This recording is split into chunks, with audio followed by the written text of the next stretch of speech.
Welcome inside episode 557 of the Locked On Senators podcast. I'm Ross Levitan on the outskirts of enemy territory in Winnipeg, Manitoba, alongside Brandon Piller up in the Blue Mountains. And after looking at different trade scenarios yesterday, today we're going to look at three of our favorite prospects if the Ottawa Senators decide to keep that 7th overall pick. Not all teams are focused on the draft just yet, though, Ross, as there are 4 possible elimination games tonight. Leafs, Lightning, that is going to be a good one. We're going to get into all that and more. This is the Locked On Senators podcast, your team every day. Locked On Senators, your daily podcast on the Ottawa Senators.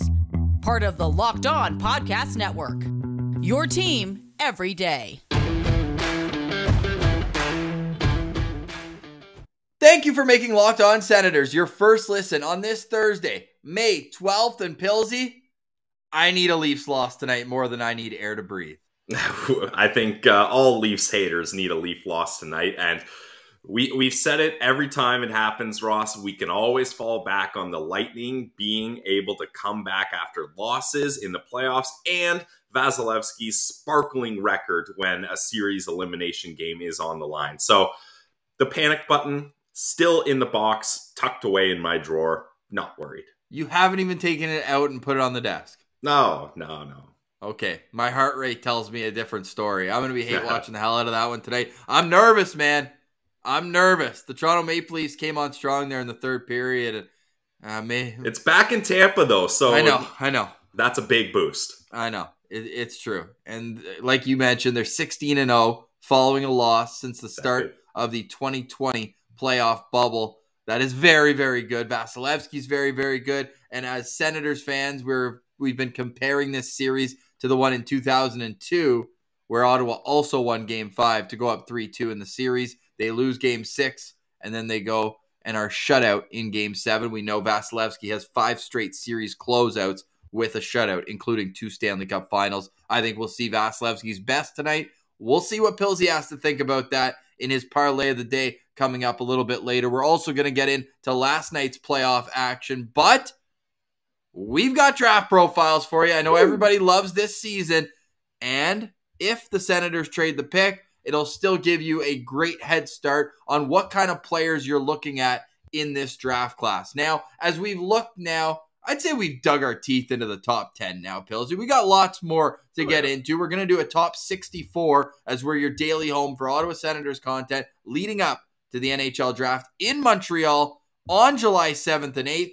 But PILLZY, this top 10, we've now been doing this our 3rd season. Crazy to think. The 2020-2021 draft, we were locked in on both, and now we're locked on to 2022. How would you compare the quality of this top 10 versus the last 2 years that we've done this? Well, I would say 2020 of the 3 drafts was the strongest. Definitely, I think that's fair to say. And Pierre Dorion said in his press conference, and I think it's kind of been the consensus agreement that this draft, there's not a lot of high-end, top-tier generational talent. Right. However, there is quite a handful of like middle 6, top 4D type talent. Like there is good talent to be had here, just maybe not that eye-popping superstar talent that we saw in 2020 and even parts of 2021 draft.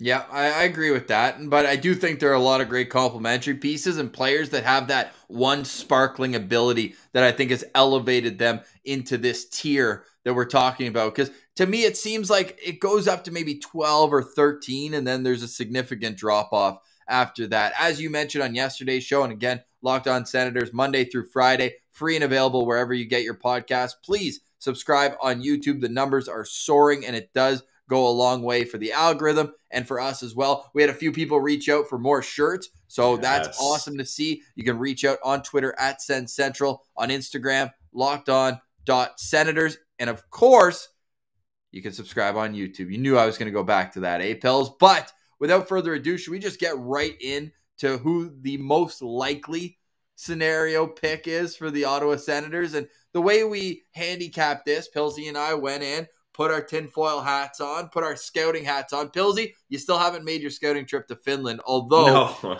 we are going to Finland for one of these players. We have to go to Lassie's hometown. That's what he said. Finnish tourism. That's the spot to go. So yeah. Well, did you see he posted on Instagram a picture outside Eel's building? So he wasn't lying to us. His first stop when he got home was going there. While we're still on Senators prospects, before we move in to the world of the draft, PILLZY, what the hell was on Jake Sanderson's hand yesterday? Brandon Piller, not a doctor. I've made that clear a lot of times, but that looks like a grade 4 paper mache art craft thing. And Jake Sanderson is just like a kind uncle being like, yeah, you could use my arm as like your template here. That is an absolutely insane cast. Like, I thought it was a hand injury. That's half Jake Sanderson's friggin' arm. We had some great responses to the tweet. Someone said, that's a fix it for good cast. Let's hope so.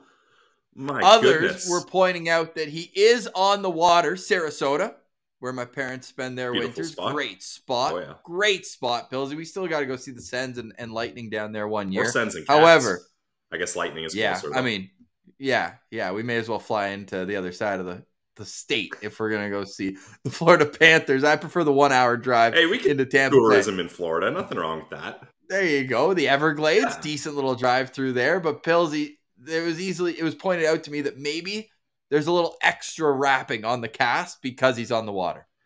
Oh, let's hope so. I mean, let's hope so, because that is an enormous cast. And if you were watching on YouTube, I pulled up the photo. Shout out Jake Sanderson's girlfriend for providing us with the content through her Instagram. She posted that out there. We knew he was going to be in a cast for 6 weeks.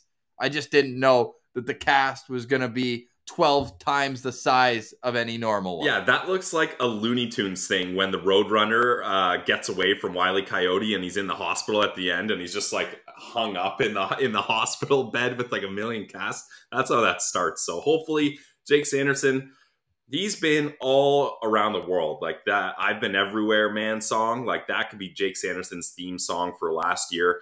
Injuries too. Let's just enjoy the Sarasota weather, chill out by the pool, by the water, and just rest up, Jake. Don't do anything too strenuous because we need him fully recovered for the start of next season. Well, I think it's going to be great if he can be back at Sens development camp, because even just to set the tone for the other players, right? He is the crown jewel of the Senators prospect pool. It ain't even close. Obviously, Stützle's not going to that. This guy's got 100 NHL points. He's like, nah, I'll see you. Now, the interesting one is, will Shane Pinto attend just based off all of his injury? Would it be good to see him back on the ice? 2019 pick. I think like JBD's probably graduated from that as well. Actually, I don't know if he has.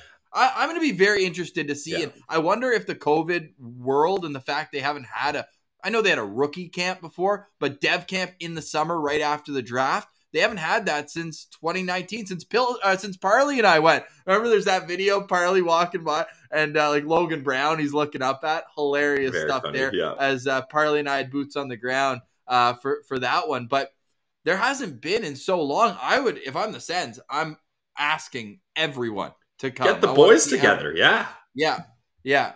Go see a Red Blacks game, get everything together. No, I'm totally on board for that. But it'll be exciting right after the draft. And I don't know if people saw my tweet. I'm going to be away for the draft. We're going to tape some interviews and profiles right before leading up. PILLZY, you're going to be on your own, though, with the Locked On Now, is you're going to have to be grinding out, because I think they're going to trade the pick on draft day. I think it's going to be last minute.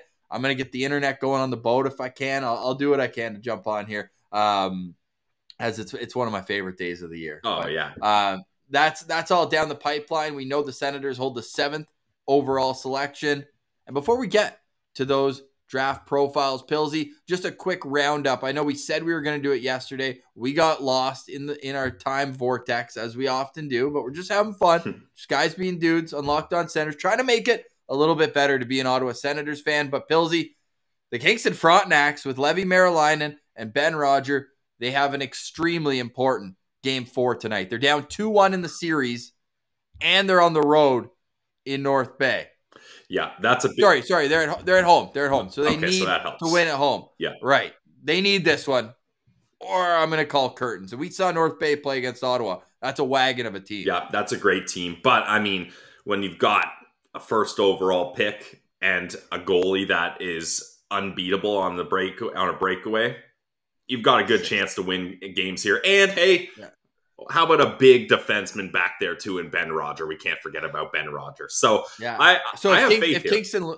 If Kingston loses, Shane Wright's a bust, right? Yeah, and he can go to Montreal happily if that happens. Yeah. Okay. So Kingston down 2-1 in their series, and St. John with Philip Daou are down in their series. They must win tonight to stay in the playoffs. Of course, they do host the Memorial Cup. So one way or another, they will be back. It's just so weird if you're off for 2 months and then have to come back and play extremely important games in front of your home crowd. One more important note that we're going to get to after the break, and then we'll get into our draft profiles. It has to do with Ottawa Senator Thomas Chabot. But PILLZY, first, you have a word from one of our sponsors. Yes, one of my favorite products that I use every day, and that's AG1 from Athletic Greens. Guys, it's the perfect way to start off your day. With one delicious scoop of Athletic Greens, you're absorbing 75 high-quality vitamins, minerals, whole food source superfoods, probiotics, and more to help you start your day off right.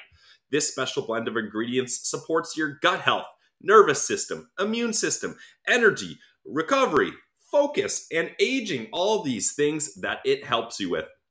It's lifestyle friendly too. So whether you're keto, paleo, vegan, dairy-free, or gluten-free, AG1 is good for you. Don't worry about it. It contains less than a gram of sugar, no GMOs, no nasty chemicals or artificial anything, while still managing to taste good. And tons of people take some kind of multivitamin. Choose one high-quality ingredient that your body will actually absorb with AG1. It's a small micro-habit with big benefits. How about that? It's one thing you can do every single day to take great care of yourself. And if you get a subscription, you're going to get a year's supply of vitamin D, which is important to add in the winter months when you don't get as much sunlight, or if you're in Winnipeg and you might not get a lot of sunlight year-round, Ross, you got vitamin D covered by Athletic Greens. Right now, it's time to reclaim your health and arm your immune system with convenient daily nutrition. That's it. Just one scoop in your cup of water. No need for multiple different pills and supplements to look out for your health. To make it easy, guys, Athletic Greens is going to give you one free year supply of immune supporting vitamin D and 5 free travel packs with your first purchase. All you got to do is visit athleticgreens.com/NHL Network. Again, that's athleticgreens.com/NHL Network to take ownership over your health and pick up the ultimate daily nutritional insurance from Athletic Greens. All right, PILLZY, I don't know if people were watching during that ad. I pulled up the most hours of sunshine in the year in Canada. Winnipeg sits second, just behind Calgary, Alberta. The more you know. Oh, wow. And we hope that you learn about these top 10 draft picks coming up. We put out the question on Twitter at Sens Central. If you don't follow us there, I don't know what you're doing. I can't help you explain to you how to find us. It's easy. You go to twitter.com/LockedOnNHL. And if you're watching on YouTube, we asked the question, if the Senators do keep the pick, who are your top 3 most wanted? We've got at Prague Hockey talking about Lekkerimäki and Kemell. We've got Joe Albert saying Brad Lambert, Kemell, and Frank Nazar with an honorable mention, Lekkerimäki. Derek Lee, Future Watch, Future Sickos, saying most probable, Cutter Gauthier. Rutger McGordy, who I tweeted out, I said, I think that's a Sens player. I don't know about 7th overall, but that's a Sens player if I've ever seen one. And then his most wanted, Kemell, Lekkerimäki, and Winnipeg ice forward, Matt Savoy. Got Sean, Lambert, Savoy, Geeky. He's got 2 of the Winnipeg Ice boys out there. Then we got Ryan Hobbs wanting David Juracek, who I think he'll be gone as well. He puts that in his notes. I think he'll be gone. There's a lot of people, and we picked our guys before. There's a lot of guys on there who are choosing players who we are going to profile today. Our best friend of the show in the scouting world, who is it, PILLZY? This is a loaded question. Tony Ferrari? Nah. Scott Wheeler? Nah. Cam Robinson. No, I like him though. It's Craig Button. Oh, our boy Craig Button. So Craig Button put out his post-lottery mock draft, and he had the Ottawa Senators selecting at 7th overall. Drum roll, please. Cutter Gauthier from the U.S. National Team Development Program. Now, Cutter Gauthier is heading to Boston College next year. He's a 6'3", 194-pound left winger, and he seems like a prototype Sens draft pick. Oh, this guy just screams Sens draft pick. Like, first off, the USNTDP got it all out there in the proper order, I think. The Sens love dipping their toes in that water, as we know from previous drafts. Boston, he's going to school in the Boston area. Again, Brady, Tyler Boucher, Colin White, a lot of guys from that spot. And he's got size, and he's got a big shot. So I really think this is someone that the Senators are going to be looking at, and I think there's a lot of upside to a guy like Cutter Gauthier.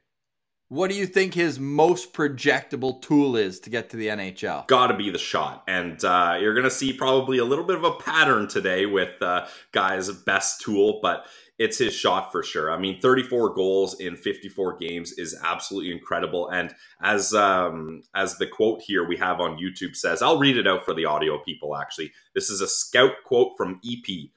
That's nice of you. Yes. I'm looking out for the audio people in your car, so don't smash your steering wheel just quite yet. Big, strong forward, skates very well and has a hard shot.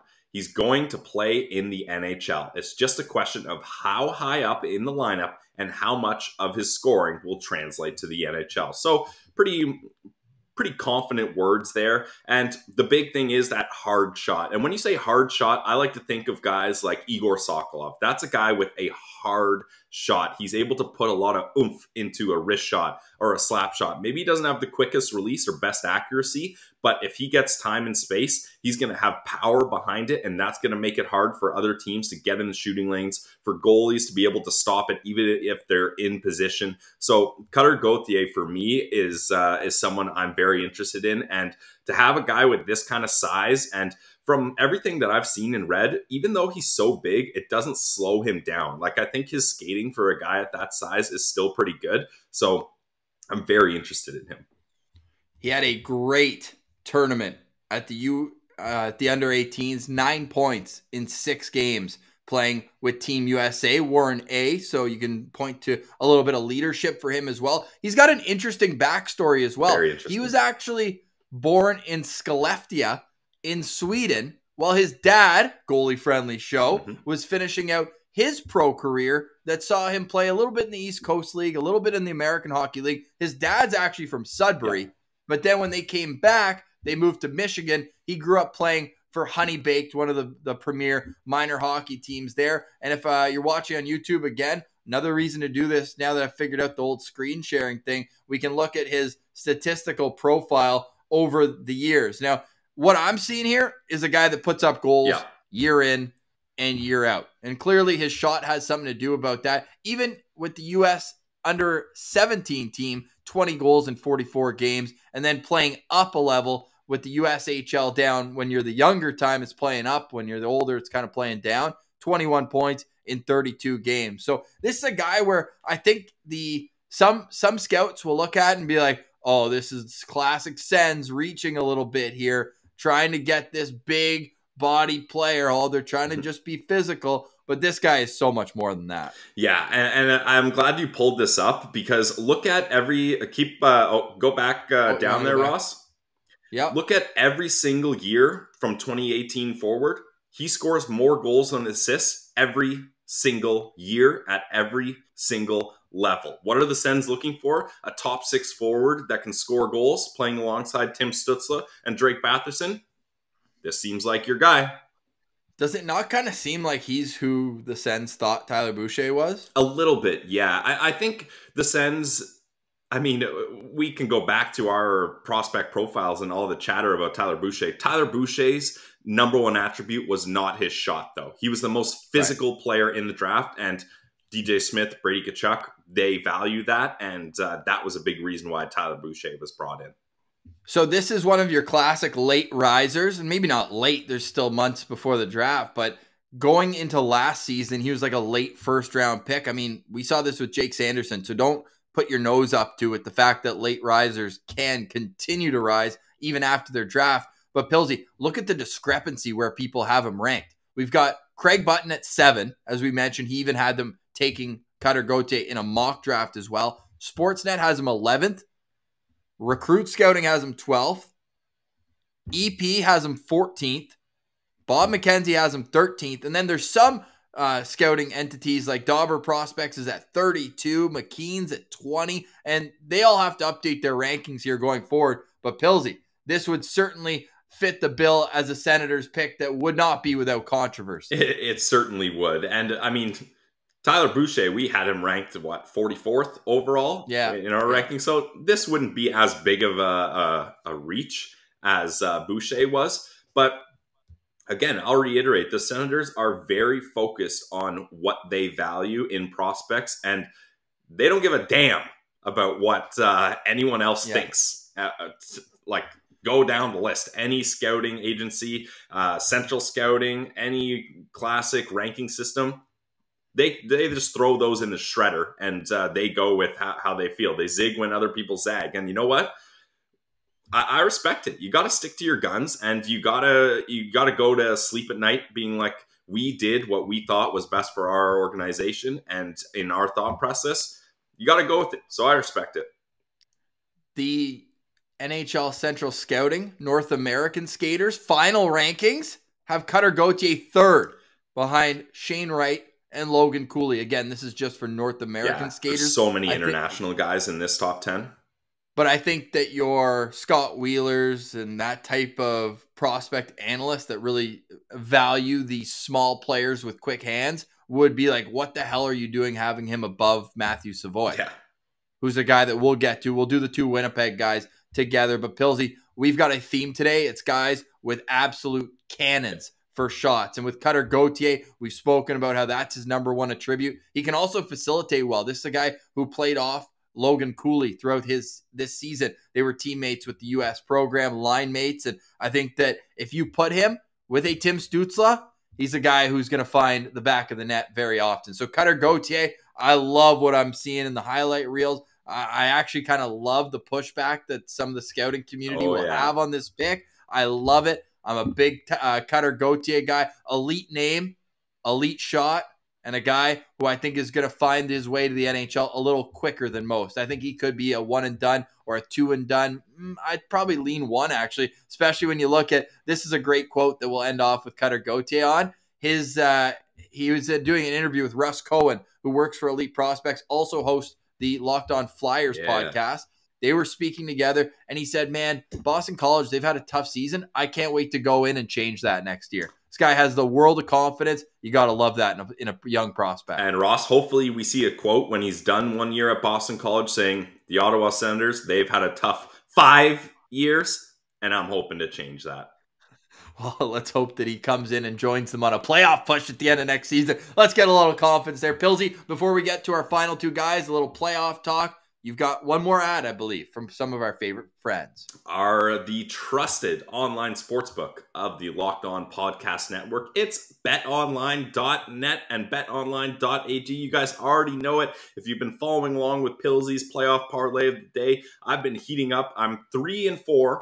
But my 3-game win streak was snapped only by an overtime goal. Those lousy Edmonton Oilers screwed me once again. But that's neither here nor there. I got off the sidelines and I got into the action at betonline.net, where you can find all the latest odds, totals, player performance props, and even to where the next fired coach is going to land. Where's Barry Trotz going? If you think you've got an inside scoop, get in on it. betonline.net is your #1 spot for all your sports betting needs, guys.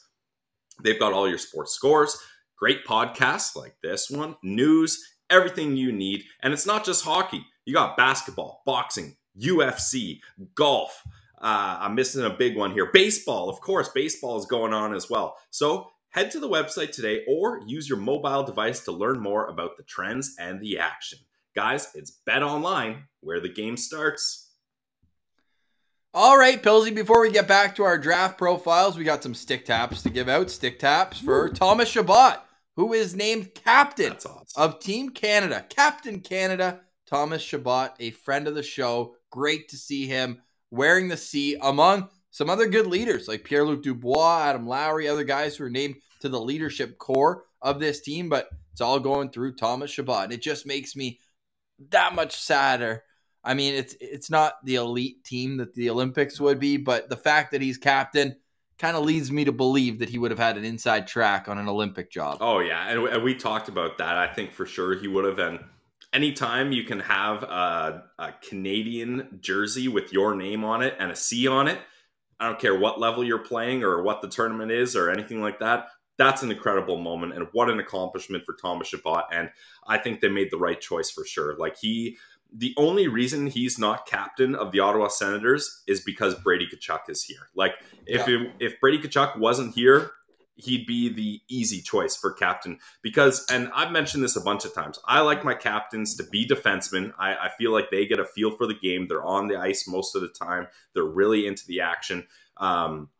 And I like captains like a Daniel Alfredson type, right? Like they're not going to be raw, big guys, but they lead by example. They know when to speak up at the right times. And I feel like Thomas Chabot is that guy. And what an incredible honor for him. We're so glad that Thomas Chabot is the guy that gets to wear the C for our country. The World Championships begin tomorrow. Thomas Chabot will have two teammates with him. We knew Drake Batherson was going, but great to see Nick Holden is a late addition. They start their tournament tomorrow against Tim Stützle and Team Germany. We'll be following that as much as we can. But back to our draft profiles today. The three most likely guys who we have, or maybe most wanted guys who we have. We need to make a distinction there.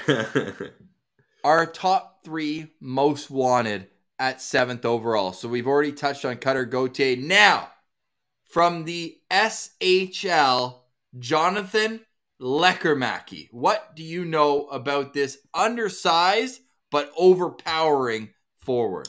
I think Jonathan Lekkerimäki is a very interesting guy. I think we already mentioned Derek Lee and Future Sickos. They're very high on this player, and for good reason. Like he has a lot of great attributes, and he's someone that, again, we're going to focus on our theme today. His shot is his biggest attribute, as he scored 20 goals in the J20 National League. And even, you know, in 26 games in the SHL, he had 7 goals, which I know maybe you're looking at that and you're scoffing, thinking, 7 goals in 26 games, that's not really that impressive. But you have to keep in mind, the SHL, the KHL, Liga, all these leagues, they don't give a damn about what prospects are doing and developing prospects. They're trying to win games now. So these guys often get bumped down to the 3rd, even 4th line. So scoring 7 goals at that level at this age is actually pretty impressive. And I think one thing about Lekkerimäki, though, is his speed and his playmaking ability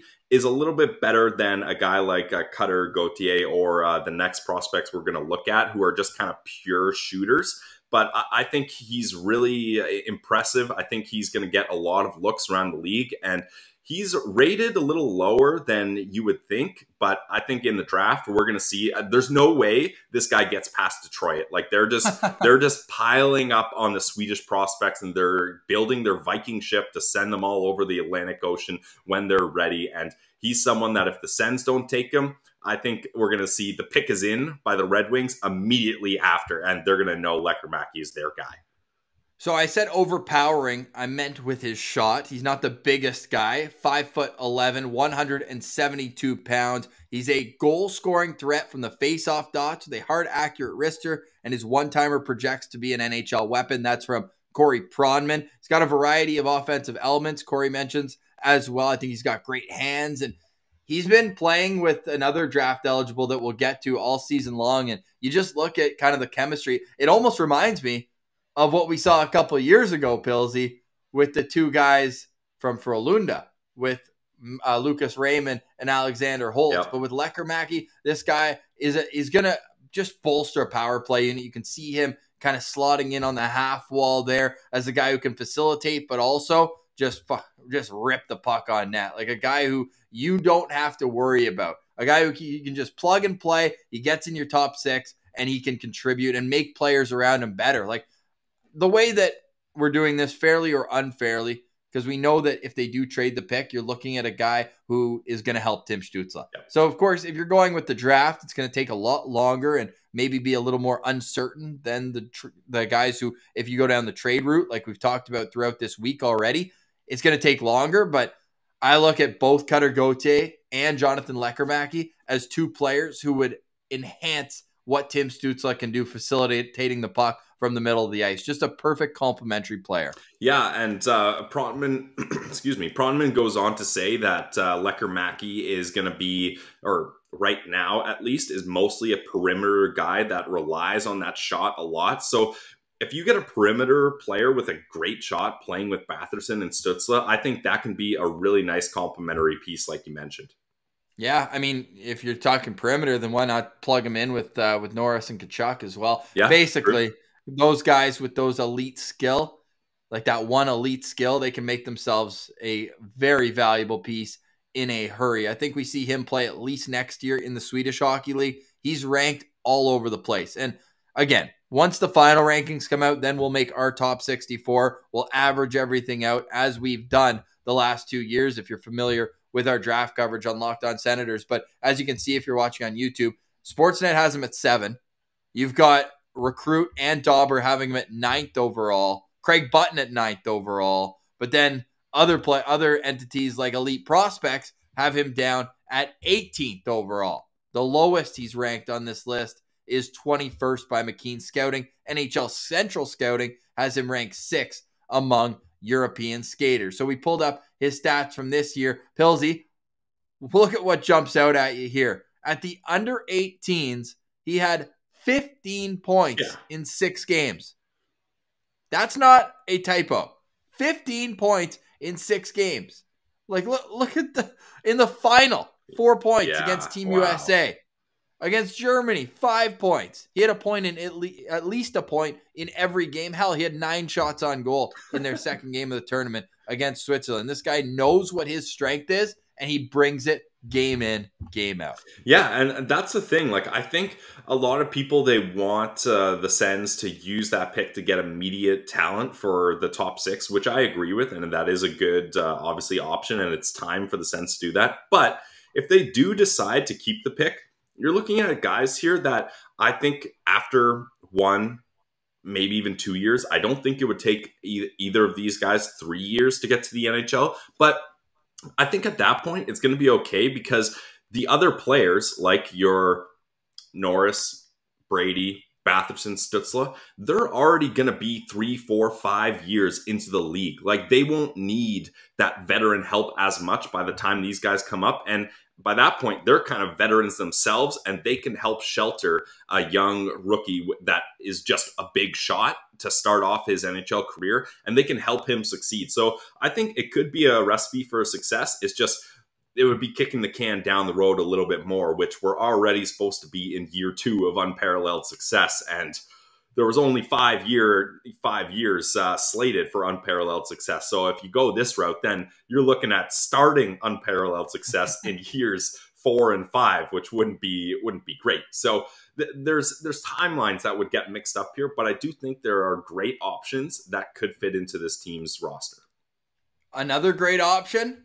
How about Joakim Kemell from JYP in Liga? He's a 5'11" forward, 176 pounds, put up 15 goals in 39 games, had 23 points, only 2 penalty minutes, and he is ranked a little bit higher. I think that this, of the 3 players, Joakim Kemell is the most likely to be off the board by the time the Senators select at 7th overall. I'd be surprised if the Columbus Blue Jackets don't take him at 6th overall. It seems like he's kind of the consensus highest ranked guy of the 2 we've looked at in Cutter Gauthier and Jonathan Lekkerimäki. So there's a good reason, though, because again, surprise, surprise. And if you're watching on YouTube, he's wearing the golden helmet in this picture, which let's just give a quick moment to shout out how awesome that is, giving the lead scorers golden helmets and stuff like that. It's a cool look, and it's a lot of fun. But there's a reason, because he can put the puck in the back of the net. 15 goals in 39 games in Liga. And once again, I'll reference my comment saying a lot of the time these guys don't get top power play, top line minutes just because they're a young shining star. So he's had to work his way. And Ross, in his first Liga game in a season before this, he scored a goal. So he made it very clear. And his first and only game in that season, he scored. So he made it clear what he's able to do. And I think of the three guys we profiled today, this would be the best available pick. Like we said, consensus-wise, it would be the safest pick, and I'd be all for it because he's got decent size at 5'11", 176, so he's not small and he's not big by any means, but I think if you put him in on the right wing on either the second or first line, I would even consider putting him on the first line with Brady and Norris, like just getting Norris a shoot first center and then a guy that maybe can hang back a little bit and take shots like Kemell, and then Brady just causing chaos in front of the net. That could be a recipe for success. We'll get to his rankings in a sec, but if we're going with a quote from Scott Wheeler, he says, on the puck, he's agile through cuts and changes of direction and plays an intentional attacking style. Off the puck, he also plays with a lot of energy and doesn't shy away from the physical side of the game. Now, he really struggled at the start of this season. Actually, sorry, not at the start. Started out strong. No, started out really strong, yeah.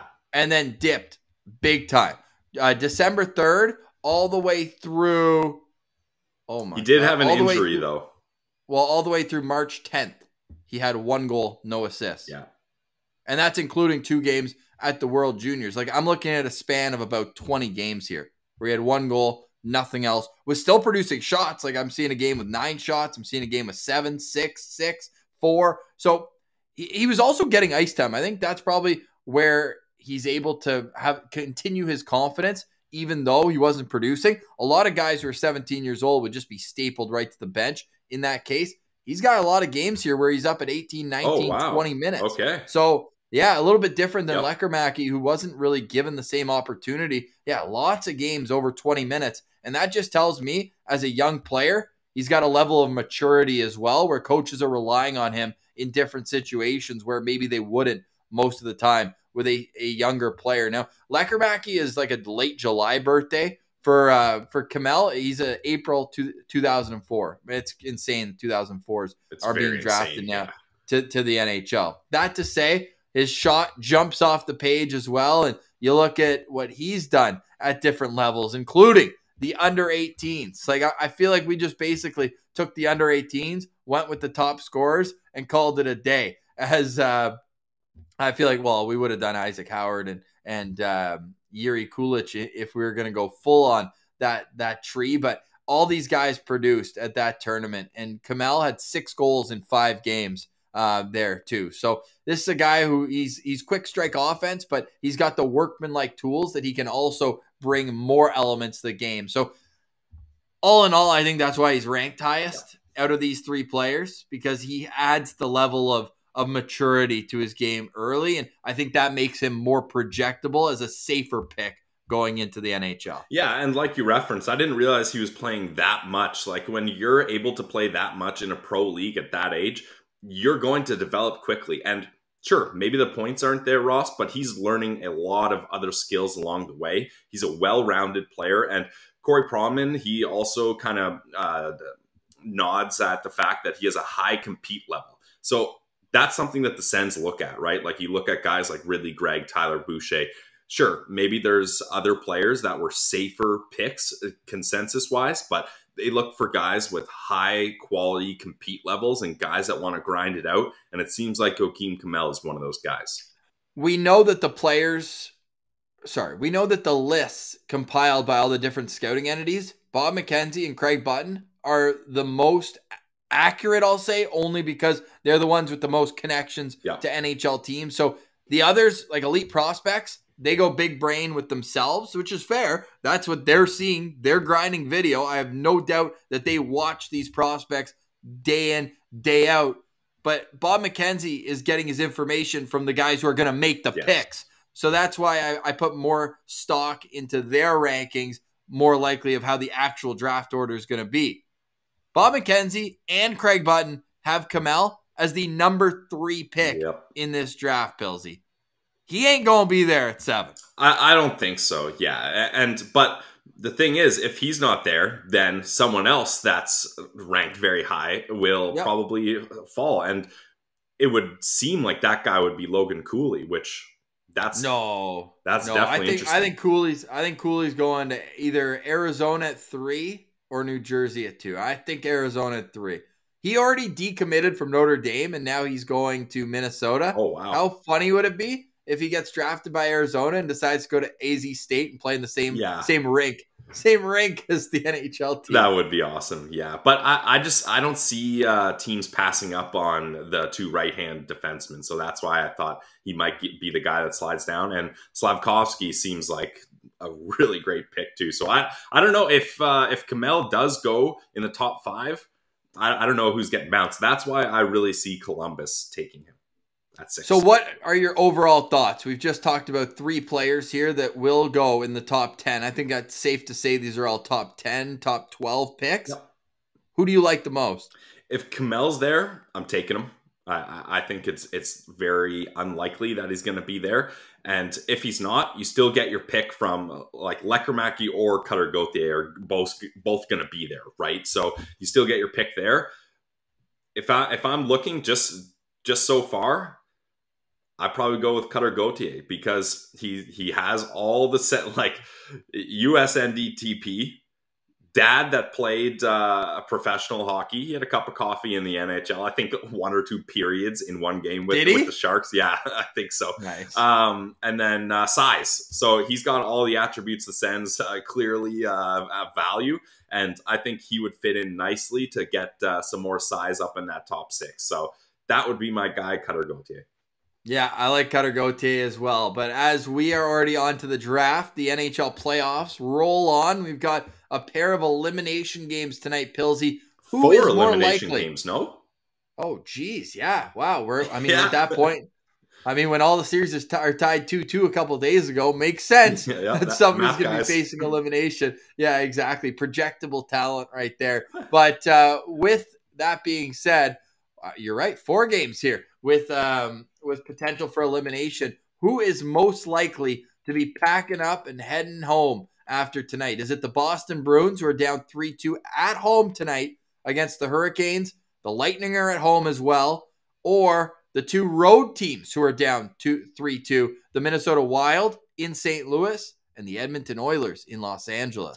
I've been saying, you've asked me the must-win game question over and over, and I say the Oilers every time. But I think the Oilers are done here because Darnell Nurse's 1-game suspension for headbutting Philip Deneau. That's your top defenseman. Yeah, he went full Zinedine Zidane in the World Cup. Yeah, exactly. Yeah, so that's a big loss for a team that's struggling to keep LA Kings off the scoreboard. That just makes Mike Smith's job a whole lot harder. And this Edmonton Oilers team, I just feel like you mentioned that stat when McDavid and Draisaitl scored, their absolute 6 straight losses. Yeah, so what is this team supposed to do? I don't know. I feel like the clock is running out on them in this series, and that's going to be one of the biggest upsets in a lot. Like in my recent memory, that's one of the biggest upsets. So that's going to be very tough for them. I think all the other teams, Ross, bounce back. Really? So you're saying Game 7 with Minnesota and St. Louis? Oh, yeah. We had this one pegged for Game 7 for a long time. Minnesota, with the talent they have and the all-in type of mentality they have to have with those buyouts, they cannot afford to get bounced in round 1. So that's going to be very interesting. I'm looking for my guy, Kevin Fiala, to step things up a little. I do agree that the playoff stats are starting to concern me a little. I don't think it's not panic button, red alert. Well, your panic button's all wrapped up. Yeah, for a different series, that's for sure. It's not a huge concern, but it is something that he's had enough sample size that it's a pattern at least, and it's something to be noted. So let's see Kevin Fiala show off some of those highlight reel plays in the regular season when it matters most in the playoffs and an elimination series type situation. Yeah, good call there, PILLZY. And then if we're looking at the Carolina-Boston series, the home teams won every single game. Yep. So now that you've handicapped it from that standpoint, PILLZY's parlay of the day must return. You're 3-4 so far this postseason. That's saying the least. I would say it's extremely impressive, PILLZY. Let's see if you can keep it rolling. All right. Well, Hey, if it ain't broke, don't fix it, right? So I'm starting off with the over in the Toronto Maple Leafs Tampa Bay Lightning. Ooh. The over is at 6.5 at -111. So 6-1 final for Tampa then? Because I think Vasilevsky is going to be as locked in as we've seen a goalie so far this playoffs. Yeah, and that's fair, but the Leafs do have a player that scored 60-plus goals. He might get one or two, including the game winner in last game. So that's why I keep hitting the over, because sure, even Jack Campbell has played decently here. The goalies are decent, but there's just too much offensive firepower here. Yeah. And both these teams play a run and gun style game. And the refs have been calling everything all series, so power play opportunities are through the roof. That's another great point, roof, definitely. As Guy Boucher would say. Up the roof, up the chimney. And then, Ross, I was nervous about this, but the stats we keep saying are strong enough that even I can't mush them. I'm sticking within the same game, Tampa Bay Lightning money line. So if you're a PILLZY's playoff parlay of the day rider, you only got to have your TV set to one game, and that's Leafs Lightning, because PILLZY's playoff parlay of the day is the over in this game at 6.5 at -111 odds, and Tampa Bay money line at -131.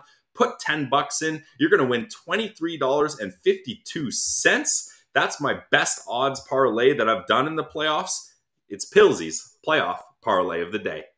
Head over to betonline.net and place your wager if you're interested with riding or fading Brandon Piller through this playoff parlay extravaganza. But I think a lot of people listening or watching Locked On Senators PILLZY, they'll be riding with you tonight as the Tampa Bay Lightning look to push a Game 7 back in Toronto on, well, it'd be Saturday night in Toronto, Game 7. Like, you need it. You need it as a hockey fan. Right? Exactly. Like, I can put my Leafs hate aside.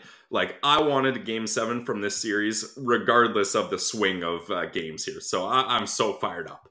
It also makes for the depression to come in full force if the Leafs lose 2 in a row to lose the series. Have the Leafs ever done that? I don't know. Maybe not as recently as last year. Oh, damn. Did they? How about the year before? It was 3-1 last year. Yeah. How about the year before that? Yeah, I think that might have ended in a collapse. Yeah. Or how about the year before that? Collapse. The year before that? I can't remember that far back, so I don't know if it was a collapse, but... six game loss to Washington. Yeah.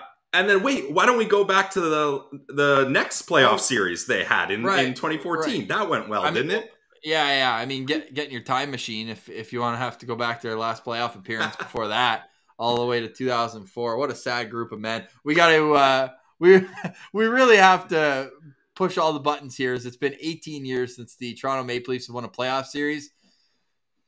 But the next time we speak tomorrow, that might have changed. No, okay. No. Good vibes only. Good vibes only. No.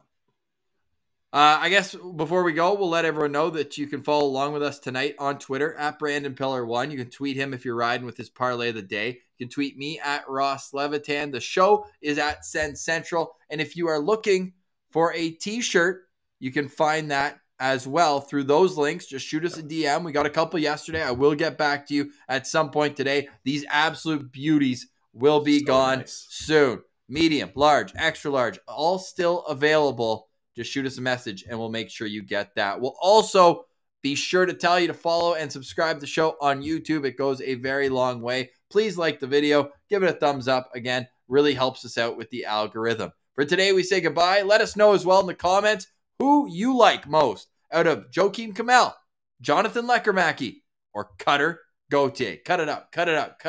Just for the nicknames, you got to go with Mr. Gauthier, the GOAT himself. But yeah, let us know in the comments there. For Brandon Piller, I'm Ross Levitan. This has been the Locked On Senators podcast, your team every day.